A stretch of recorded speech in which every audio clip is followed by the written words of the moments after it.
We can proceed. Thank you. Okay. So thank you very much for the invitation. I'm really sorry that I couldn't join you in person, but you know, COVID situation everywhere is quite challenging, and I have to stay in Poland. So yeah, I'm political analyst in the Center for Eastern Studies. So like I'm dealing with the issue of reconciliation and situation in the Balkan from more like practical, let's say, point of views, like focusing more on what's happening on the ground. And my presentation based on the research, like couple of research we had in the framework of Visegrad group. We have this kind of network of think tanks in V4, which is called Think Visegrad, and we are dealing with we in the framework of this network. We conducted series of research devoted to reconciliation in our region between like our countries in the region and also with Germany, and how this lesson can be applied for the Western Balkans. So usually our like main point of interest was how to use our experience for the Western Balkan countries, mainly Serbia, Croatia, Bosnia and Herzegovina, because that was the that is still like most challenging problem in the region. But of course, like I thought, it will be also useful to use our research, outcome of our research, our reflection and recommendation also to the case of Macedonia and Bulgaria. Now it was always some kind like the main focus was on reconciliation because of the war of the 90s, and now you know this more and more challenging task of reconciliation between Macedonia and Bulgaria pop up. And I think like everything what was learned and what was also recommended for the countries of the Western Balkans as such can be applied in this case. So yeah, like going back to the point, we this year we celebrate the 13th anniversary of Polish-German agreement of cooperation, which was signed just after collapse of communism. Now we are like both countries are member of UN, NATO. Our government still, despite like tensions on the political level, has regular consultations. So like the diplomatic contacts are still in place or are quite frequent. And what is also like very important, the border between two countries, which was at one point or for the long time it was contested. Now it is almost invisible when we can, like, if you are visiting the Polish-German border region, you can see that it's really now hard to recognize or where Poland ends and the Germany begins, because of like socioeconomic situation in this border area. The people are mixing on the both sides of the border, and this is really interesting. Transborder cooperation, it's really vivid in this region. But you know, it was never like this, and of course, like when we are speaking about Polish-German reconciliation, we are usually focusing on the Second World War, but actually the Polish-German antagonism or or tension between two countries or two nations, let's put it that way, has been really strong, long-lasting, and deeply rooted in the history. So, like this negative stereotypes go back to the history. We can say, like as we were learned in the high school or in school, like general, to the Middle Ages. So actually, we with our geopolitical position, we are somehow socialized in this atmosphere that we are between Germany and Russia, and both both countries are our enemies. And of course, these negative stereotypes, which were there in Poland even before they were enhanced during 19th century, when part of the Poland was occupied by Prussia, and also this period was marked by the tension between Poles and Germans. Let's put it that way.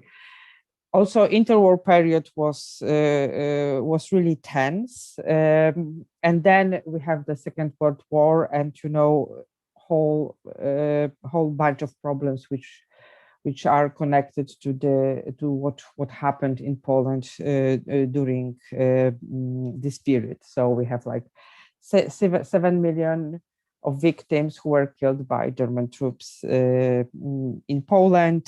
We have destruction of the capital city and the cultural heritage of the country. We have two uprisings which were suppressed very brutally in Warsaw. Jewish Ghetto uprising and Warsaw uprising. Many people were expelled, many people were imprisoned in concentration camp. We have like the problem of forced labor here also. And what also marked this relation is that Polish borders were shifted to the west, and we have the massive resettlement of the population. So like Polish population were resettled from eastern part of Poland, which were incorporated to USSR, and they were settled to like now our western part, from where the Germans were expelled. And so this was this kind of like the mutual relation were always tense, but the Second World War just added another dimension to this tension between two countries. And then generally like Poland and like were in the different blocks, so somehow it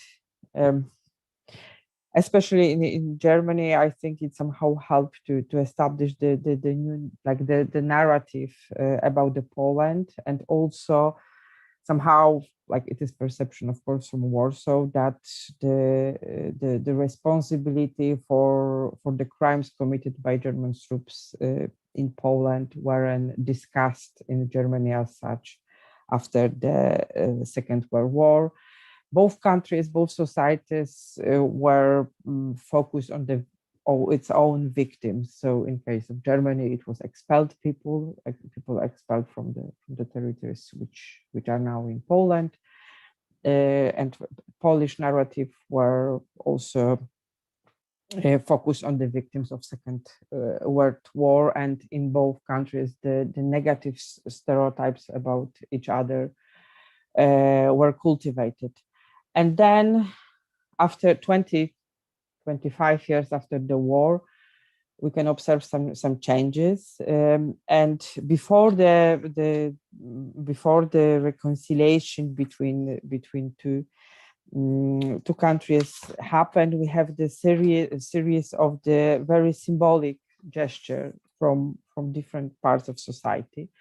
And first of all, it was the people who work on Polish-German reconciliation at the beginning.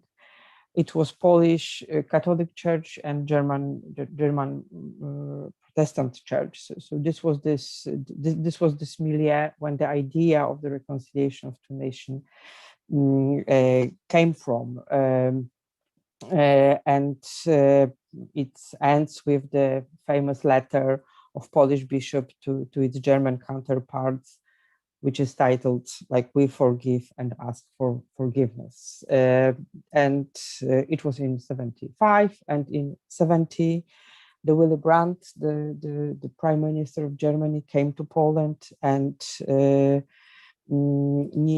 at the national at the monument of the victims in Polish ghetto, and this was this kind of two symbolic gesture. And now from the time perspective, we see it as a symbolic breakthrough in the process, but we have to take into account that in both countries, this kind of gesture were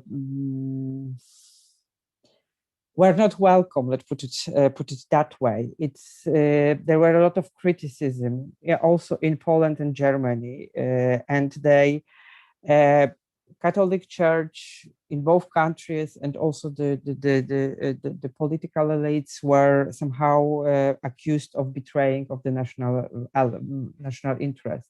And it was the same in Germany and Poland. It wasn't something which went smooth. I think that the vast majority of the society were against this. And what is really important, I think at that point, none of the societies were really ready for reconciliation and the process. Nevertheless, the political elites, the churches in both countries proceed with the process. And in this time of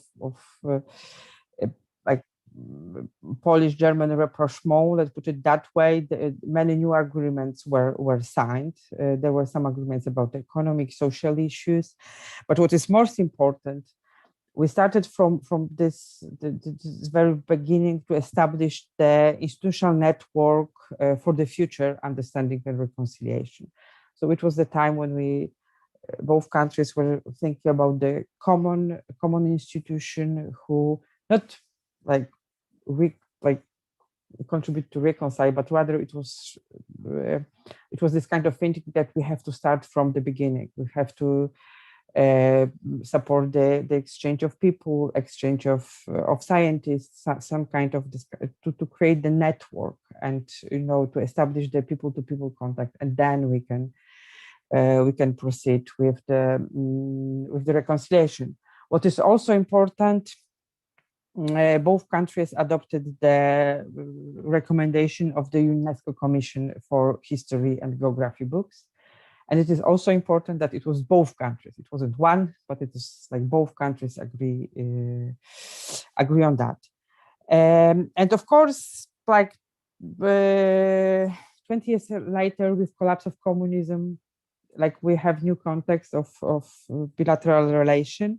But it's also good to point that also at that time it wasn't so easy to cooperate together and also to proceed with the reconciliation. Of course, the relations were much better, but the thing is, and I think it is also really important to point it, that the German side was really hesitant to accept the border. So our border, wasn't recognized by Germany, and it creates many tensions in Poland as such. So I think still in Poland there is, especially in some part of Poland, there is this fear that the Germans can come and can take our land. So this issue of the border was really important to somehow reassure people that they are safe, that the borders are stable, and the country as such, has is operating in the recognized territory, recognized by the Germany, which is seen as a much stronger neighbor. And I think at that point we have to also focus on the speech of our Minister of Foreign Affairs, Krzysztof Skubiszewski, who have this famous speech about community of interest, like that this is in the common interest of Poland and Germany to cooperate each other, to have some to proceed with overcoming of the legacy of the past, and to build Europe together. And to know that it's also in the interest of Germany to have the democratic, fastly developing Poland nearby, and that's idea that we have to proceed with the agreement about the border was really strong at that point. And finally, this kind of like I think that what is important at that point, that both sides has a good faith in developing the common the common relation. We signed the border treaty in 91. The border was recognized by the German sides, and we also proceed with this framework for common cooperation and reconciliation.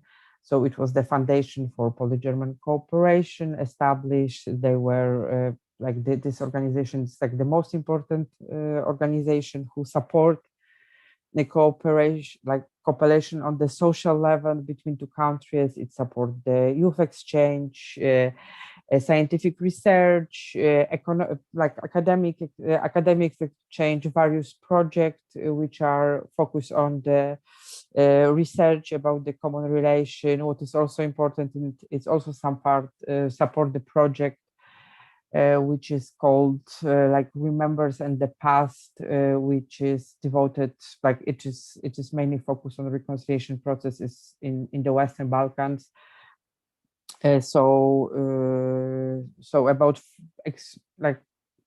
exchanging the experience of Polish-German reconciliation and the people on the Western Balkans. Every year, Polish-German Commission adopts the program of cooperation with aiming to bring to societies together. And of course, what we can learn from this kind of process is that the process of reconciliation is long-lasting. So it's not something we can achieve really quickly. And we can see that in case of Poland and Germany, it took us 75 years and it's still not over. Of course, it has ups and downs. Sometimes it is hijacked by politicians who use it for its own purposes.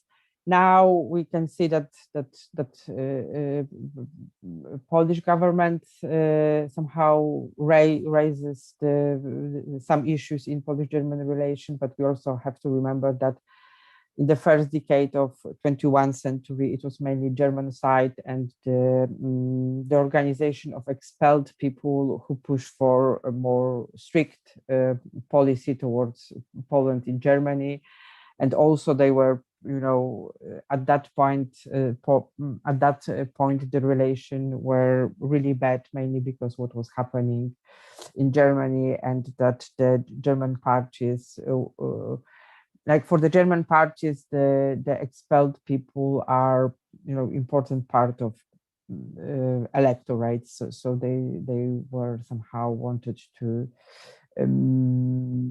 include the arguments in the policy making. So it was quite problematic, especially for us. We still have a problem that there is no monument of Polish victims in Berlin. So there is many victims, but I think this is something which is important for Polish people. And when we look through the opinion polls, that there is this impression in Poland that let's say that Germans didn't acknowledge properly the crime committed by the German army in Poland during Second World War, and this knowledge, it's not widespread in Germany, and this lack of monument is somehow a proof of that there is no this space for commemoration of Polish victims. So there are a lot of challenging tasks ahead us, but from the other side, when you look at the opinion polls devoted to the issue how Polish and Germans see each other, we can see and we can observe big improvement on the social level. So in terms of 20 years ago, the amount of people who thought that Polish-German relations are good were not so big. Now it's 75% of Polish people who think that we have good relation. And on the German side, it is 57%. So I think that, on the social level, people think that relations are really developing. And also from the Polish side, we think that we have common interests, common economic interests, we have common political interests.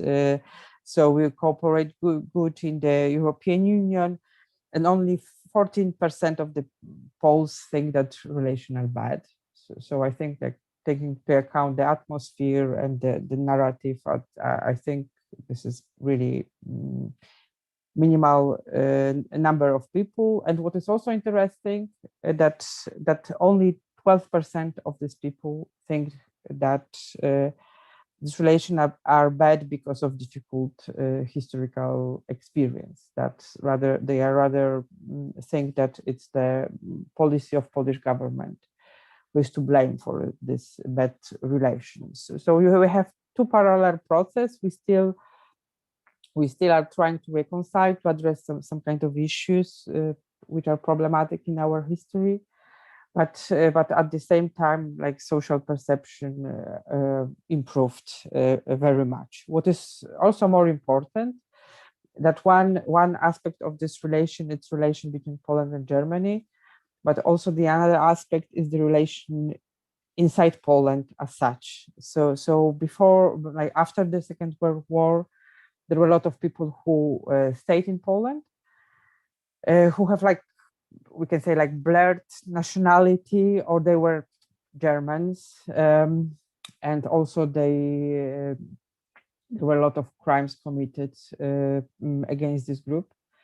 And for really long time, it was the blind spot in Polish history. I'm personally from Silesia, which is the region on the south, when the people who live there, who consider themselves as Silesian, this is this group which was always Poland's, and Germans considered them as the part of its own national spectrum. And after the Second World War, they were considered as collaborators, and it influenced how they were treated by the communist government. And now we can see in Poland that is much growing interest about the people whose experience is totally different from the experience and from what we learn from our history book, that some part of our society, the ancestors of some part of our society, were actually fighting, they were forced, or they were just fighting in Wehrmacht. And this is the experience from Gdańsk, the city on the Baltic Sea, from Silesia, and also some other parts of Poland. And now, because this is really now, this is this period in Poland that we somehow recognize, or we look for the local histories, that they were completely different from this narrative from the capital. There are a lot of books devoted to this, and it's also somehow influenced our relation to Germany, but it's also helps, I think, our society to face the past, that it wasn't always just Polish history in national terms, that the experience of Warsaw is different than experience from people of the different region. But to sum up, and how this kind of experience can be useful for Macedonia and Bulgaria, I think there are I have 3 or 4 main issue about how the process as such its shape. So I think what is really lacking in this kind of relation, and from both sides, from Macedonia and Bulgaria, that is this lack of understanding that EU integration is in the common interests, that the both countries has the common interests and like strategic geopolitical interests. We cannot call it as we want. But the problem is that, stable Western Balkans, it is in strategic interest of Bulgaria. And now I think it's not only problem in the Balkans. We have this kind of notion in whole Europe that we don't have strategic vision on EU level, on national or member state level. But I think like for Bulgaria, it's really good to reflect on what is really important for the stability or for the peace or for the development of the country. So I think that's like stable Western Balkans as a part of Europe is what's in Bulgaria interest, and also of course in Macedonia. The second point is that in this, let's say, reconciliation in this relation, the main focus is on solving the issue, but I think you can't solve the historical identity issue through the political process. So the focus should be on the process as such, like how we can achieve the reconciliation, not how we how we should, or Macedonia and Bulgaria should resolve the issue who are problematic in the both relation. And this is somehow when I like observe the work of the historical commission, that this is this like notion of that we can find the truth, like the commission can find the common truth which is accepted for both sides. I think it's impossible. It's also Polish-German experience. It is also experience from the process when we were working on the common history book. The common history book for Polish-German history book, but also we have this kind of project with Lithuania, Ukraine. And the first point is that these books, the school books, are never used in school as the major source of or major tool for history teaching. So this is additional book from we can learn something. I don't think that in any country of our region this common history books are useful teaching for learning. The second point is that I participated in some workshops which were devoted to this issue, and it's not about finding the common truth. It is about presenting the same event from the both sides. So that is how these books are structured.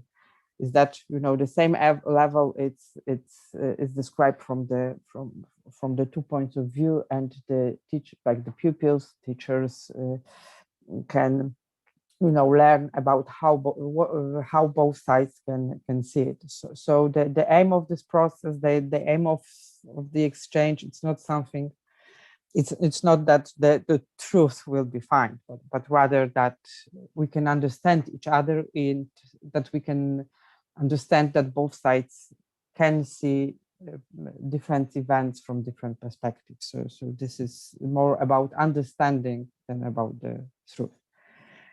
And the third point is that what I think it's problem that politicians from both sides are really focused on the short-term solution, and they would like to have the solution in the short period of time. Of course, this is also the problem, which is not only in Bulgaria and Macedonia, but the thing is that reconciliation is a process which lasts. So we really can't have, now we are thinking about like December, that we didn't like when I speak with that, like Bulgaria and Macedonia didn't proceed with any programs, any institution, and right now we want to have the problem solved in 1 month. I think it's impossible. And we really should think about this issue in like long time perspective, how to achieve the goals in like 20 years time, how to bring the societies together. And yeah, and we are going back to the recommendation of what can be done. I think like what politicians really should do right now is rather focus on the framework for the future reconciliation. So when we analyze the Polish-German reconciliation and especially in Macedonia and Bulgaria, I think that both countries are in the moment we were with Germany in 70s.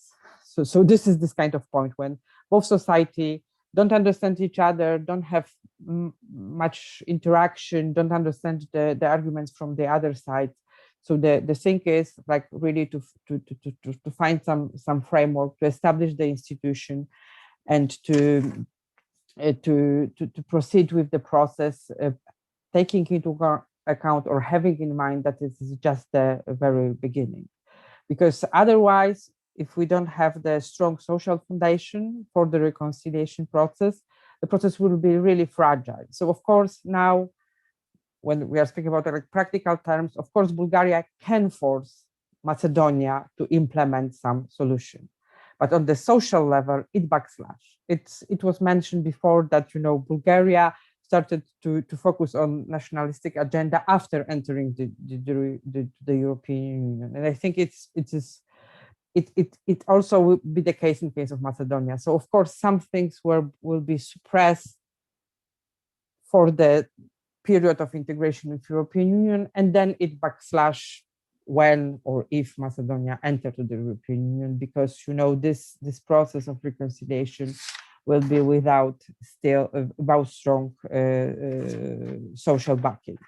So I think like taking from Polish experience, we have to have it will be good to establish the foundation for the common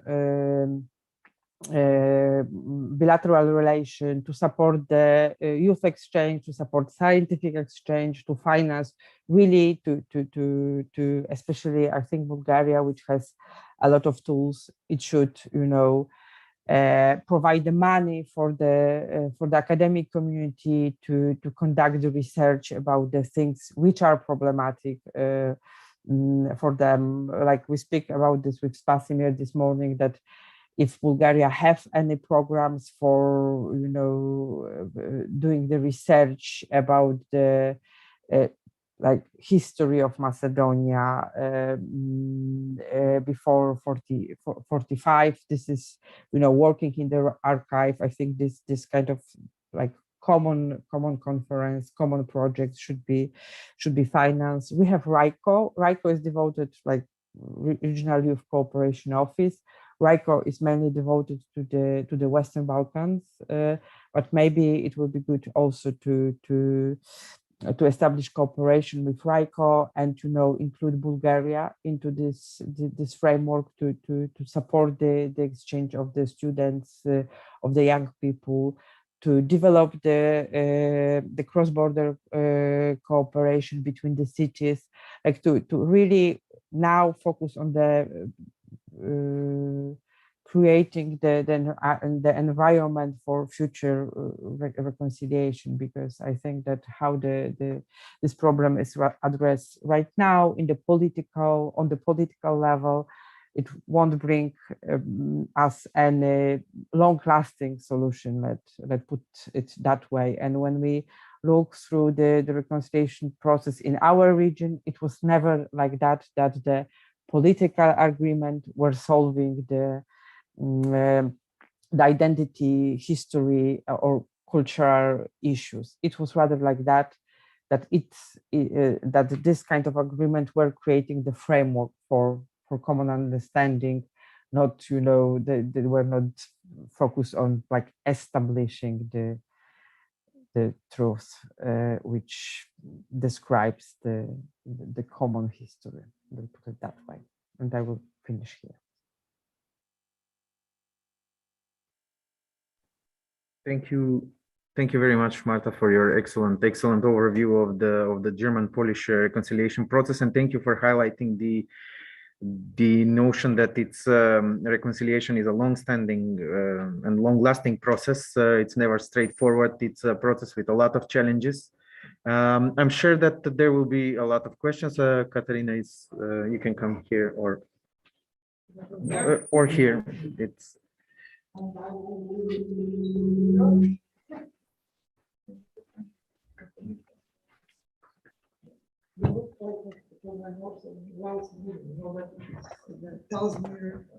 Okay. I'm here. Okay, start the video. Thanks a lot, Marta. This was really valuable, very valuable contribution. Your talk, especially the recommendations, the advice, let's put it that way, that you gave at the end. I think you were present in the Zoom room yesterday when I opened the floor with my greeting address to the audience. I mentioned the fact that we had a conversation with I had a conversation with a journalist, and what was at stake, actually, let's say a little debate that arose around that was that was his skepticism that an event like this one, where academics, analysts, so think tankers as well, civil society, etc., experts and academics, events like that, discussions like that could put forward a solution that is a practical, implementable one. Duzinas explained that unless we think a little bit theoretically and unless we re-examine the categories within which we think, we cannot arrive to a conclusion. And now you demonstrated that the impasse we are in currently with Bulgaria is an impasse of wrongly formulated goals, questions, priorities, and terms in which we think the issue. So I noted that you kept repeating resolution, that there should be a framework for a resolution. Therefore, I'm assuming you're implying that one ought to define this problem not as a problem of history or historiography, but rather a cultural, mainly cultural conflict, because it is an identity conflict. So first point is, this maybe should be a conclusion we should draw from this event and present to the policymakers on both sides, that they should simply reformulate the problem. I agree with you that at its core, this is a cultural conflict that demands a cultural resolution, truth, and reconciliation process. So in that way, you are proposing to transpose what is currently a debate about history onto the plane of as I said, cultural conflict, its resolution, and therefore policies adequate for tackling that sort of problem. And finally, you gave, even though this was actually very methodological, your entire intervention or what I draw from it, at the end you proposed something very practical, I would say. You said that the two leaderships of the two countries should understand that reconciliation is a long-term process. It cannot be done with deadlines and with the pressure of governments, etc., etc. Nonetheless, there is one thing practical that they could do, and that could be a short-term achievable goal. That is formulating a framework of reconciliation, as you put it. And you kind of gave ideas what that framework could be. In fact, this is not a question. This is just okay. It is a question asking you to confirm to me whether I understood right and whether we can draw these conclusions from your talk. Yeah. That was my point. That you know we now applying like wrong tools to challenges who are obviously there between two nations which were like separated, and now we want to solve this problem, you know, in the like between the elections, let's put it that way. Yeah, and you know this is, as you said, this is like wrong attitude. Like the goals was rather should be how the process as you said, like establishing the framework. So we should focus on youth, on like scientific cooperation, and you know, maybe because we also know that EU enlargement process of Macedonia will take at least like a decade or something. So we can go back to the issue after 10 years, or you know, we also have this kind of re-evaluation between Poland and Germany. Like as I said, every year we are adopting the plan for cooperation. So the thing is, you know, to have this like common process, of course, and you know, reevaluate it. It's in 10 years time, not I think like as you said, like solving now some kind of things which will be artificial, and I think that it will really backslash badly. And this is, and I think that this is some kind like warning sign also for Bulgaria, that at that point they are in strong position, and then can impose some solution.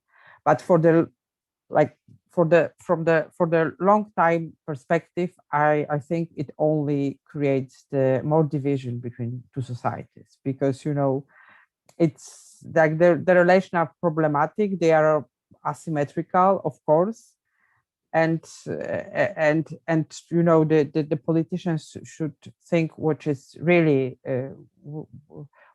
strategic goal also of Bulgaria, to have a friendly nation in the neighborhood. And to achieve that, it's really what is really needed is patience, as I said, and I think that, you know, we really should recommend, or I think that this was really important to have the also like Bulgaria and Macedonia can learn from the Western Balkans. We have a lot of initiatives like that who support the reconciliation. We have RECOM, we have RICOS, so there is this institutional network which support the cooperation between like war-torn societies in the Western Balkans. And I think it should be the same in the case of Macedonia and Bulgaria, which, yeah, as it was mentioned here also, that the two societies were have like limited contacts during the communist time, and after collapse of communism,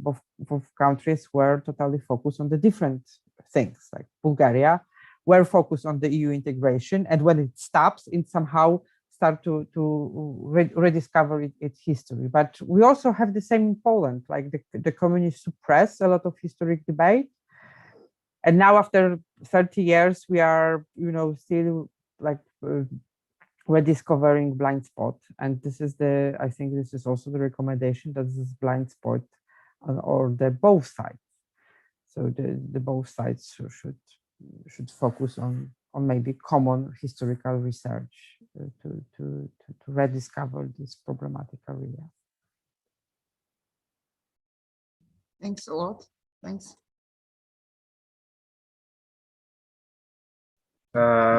Yes, the floor is now open for more questions.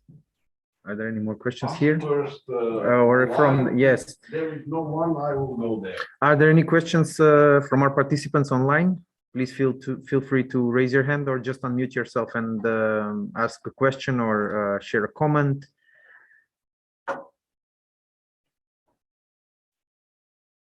Okay.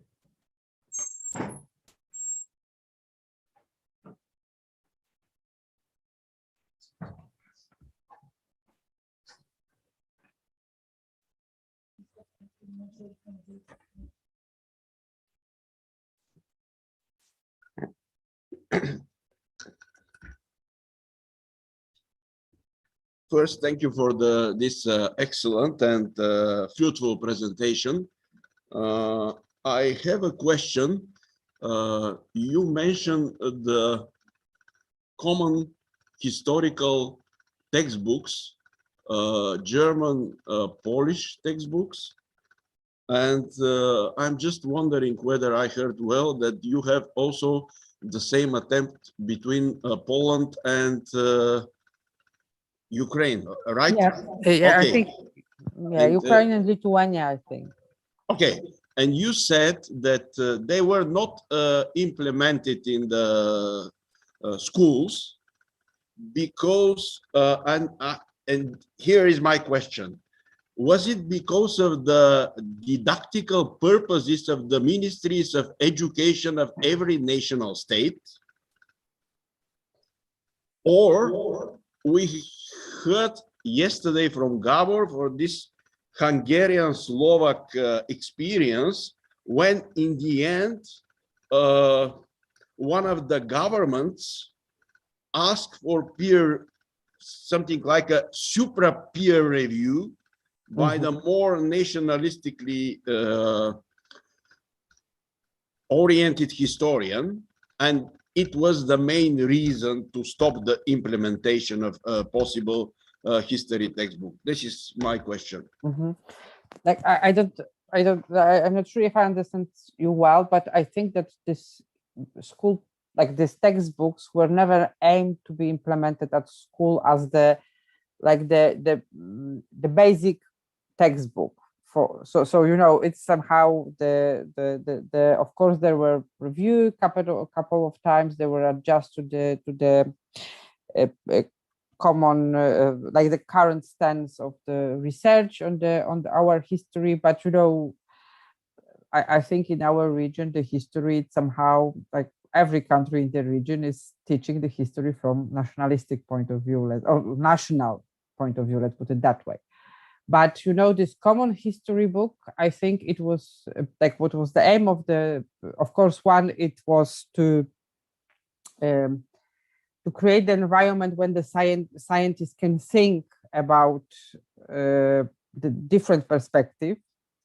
So it is, I think it was also the exercise for the scientific academic community, you know, to approach the challenging issue in the history. And it was and I think that the aim of this textbooks was also to be used as the additional school materials. So it's not like the main source, but you know, in terms of, you know, for the more ambitious teachers, they can use, and they can, you know, teach the pupil critical thinking, you know, some different perspectives. So it's, you know, it's not that it's not used at school at all, but it's, you know, it is additional material to show the different perspective on the different.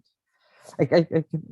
You. I get it now. Yes. Yeah. Yes. Yeah. So, and yeah, I think we actually, like, the aim was to have this kind of exercise with every nation, because, you know, truly speaking, we have the problems. We have like historical, cultural problems with every nation surrounding us, like Germany, Ukraine, Belarus, Lithuania. You know, Adam Mickiewicz, our famous poet, we are, you know, still quarreling with Lithuanians what nationality he was.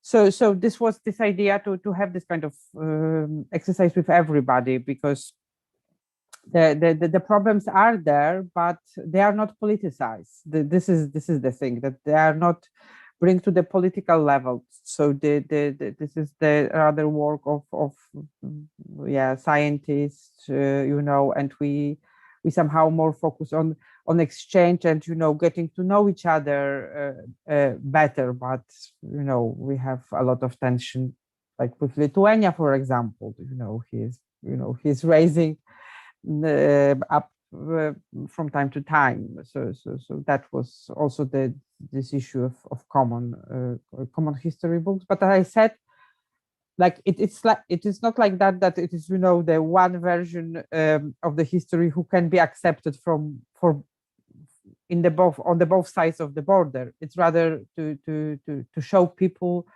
on the both sides of the border, that the other side has a different perspective, and this is also that it's contribute better to the understanding, a common understanding that, you know, we won't agree about about some stuff. Yeah,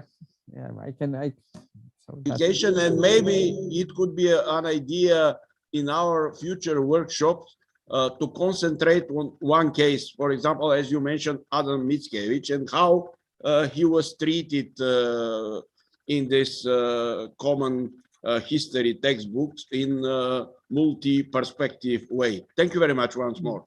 Thank you.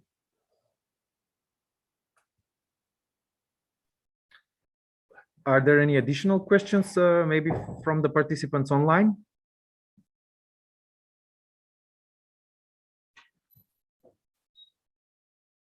If there are no questions, I suggest we proceed with the short break, and then we reconvene. 15 minutes break, and then we reconvene for the plenary session where we discuss all the speeches from both days, and where we can invite the audience to participate as well. So join us on the third link which was provided for the plenary discussion. Thank you.